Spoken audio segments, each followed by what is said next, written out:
Hello everyone, I'm Dr. Rachna and I was a practicing psychologist and now I share my diary as a therapist with you.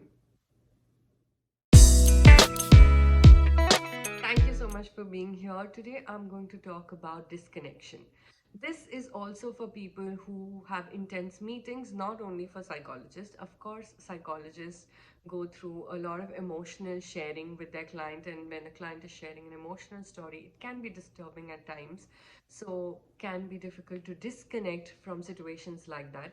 But people who are working can also have, a very intense meeting, a very emotional conversation with your friend or your colleague, and you want to just disconnect emotionally, these are the practices that I used to do as a therapist, and sometimes I even do it now.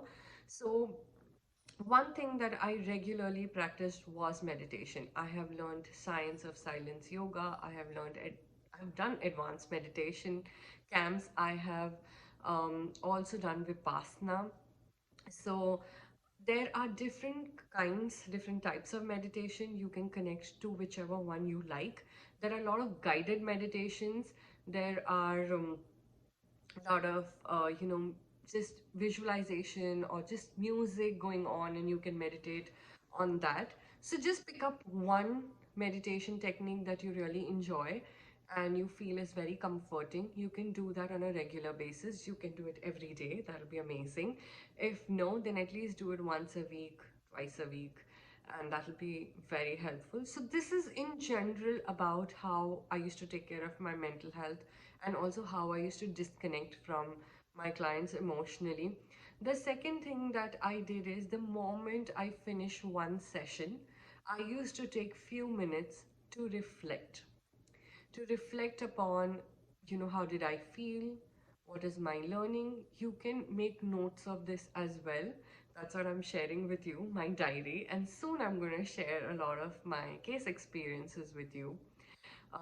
This videos that I'm going to post on YouTube are going to come twice a week, so this was in between content. Coming back to my disconnection process, so I used to take a few minutes, 5 to 10 minutes gap between each session, reflect upon, what was my feeling, what did I learn, also make some notes if I feel like, or even a lot of voice recording can work if that works for you, is something that you can do. And the third thing that I did for disconnecting is to literally make a line.